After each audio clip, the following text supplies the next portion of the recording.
Hi! I think to me, some things just sound like a good idea, and some people find them odd or weird or whatever, but it doesn't mean they're not a good idea. And if something is a good idea and good for your health or good for you in other ways, I don't see why you shouldn't do it just because it's not socially the norm, so to speak. For example, a very good example of this, I think, is the fact that I cut my hair in at least 3 videos so far. I cut my own hair, and to me, it just makes sense, and it's far better, in my opinion, personally, than any experience I've ever had with a hairdresser. Um, and I think, in general, if you were to walk down the street and look at people, you wouldn't know, really, and it just makes sense. But to other people, it seems like a weird thing. I don't need to go to a hairdresser, and it's just something I've chosen not to do. It's just a fine thing. It's just a personal choice, and I find that just fine. And it's not something that affects my life, really. Who cut my hair? I mean, the next day it could have been anyone, really. As long as it's fine, it's just fine. That's the way it is. It could be that cultural norms are only cultural norms because the majority of people started doing them, but they didn't always do them. Like toilets weren't always the shape they were, and perhaps toilets didn't even.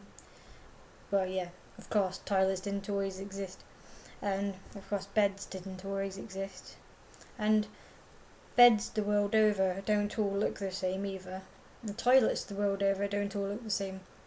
So, who are we to say that our norms in our culture are the right ones, and if someone else has completely different ones, then theirs are absurd and weird and not right? Sometimes I come across something and I think, oh, that sounds like a good idea and good for your health.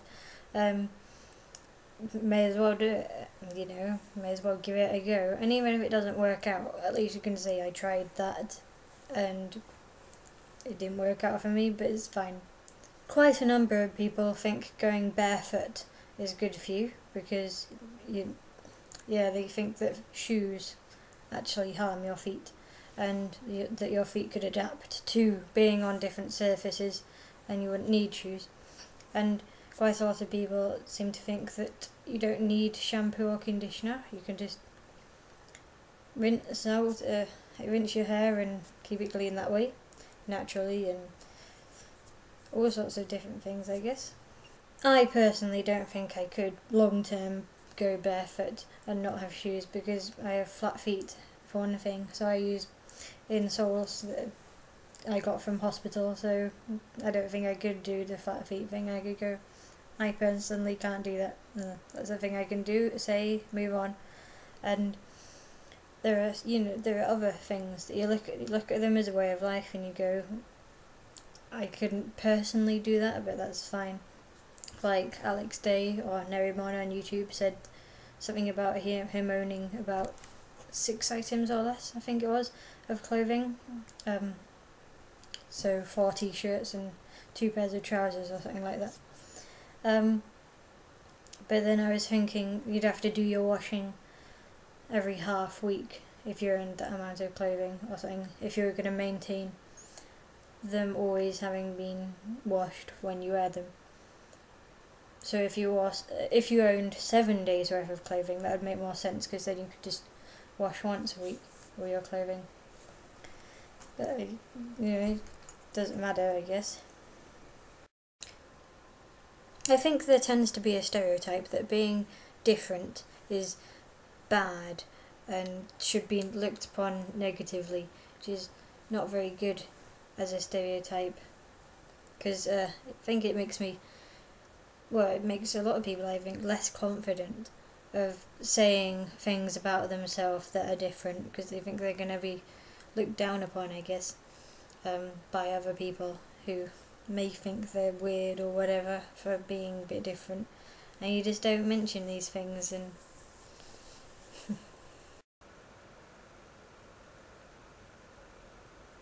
I think quite a lot of the time when someone disagrees with me doing something like cutting my own hair or the way I look or something, it's quite a lot easier and less hassle, I guess, to just not do these things in front of them or so forth.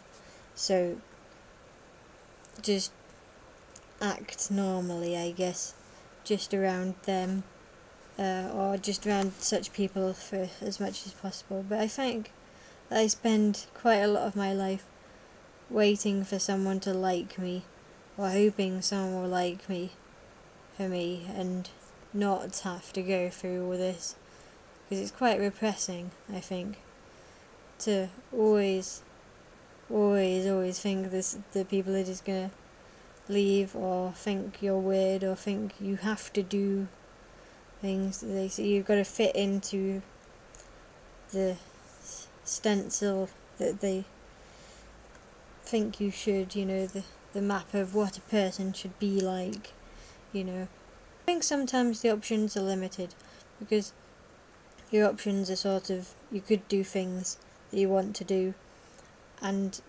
get treated like you're nothing, or weird, or just stigmatized all the time. Or you could not do these things and just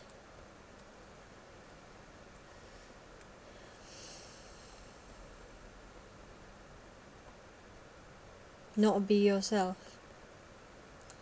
Then you just have to live with the fact that you're not allowed to be yourself, essentially. Even though what the things you're doing don't affect anyone else, they're just things about you, but you know that people will take things out on you anyway. I think it's upsetting because in a way your opinion becomes invalid. It doesn't matter what you want to do or who you want to be, because you don't fit something, therefore you're wrong, essentially, even though you've done nothing wrong.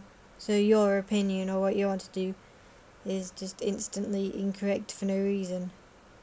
So it makes me feel like I'm not a valid person via these things, even if no one means it to come across in that manner. It just does.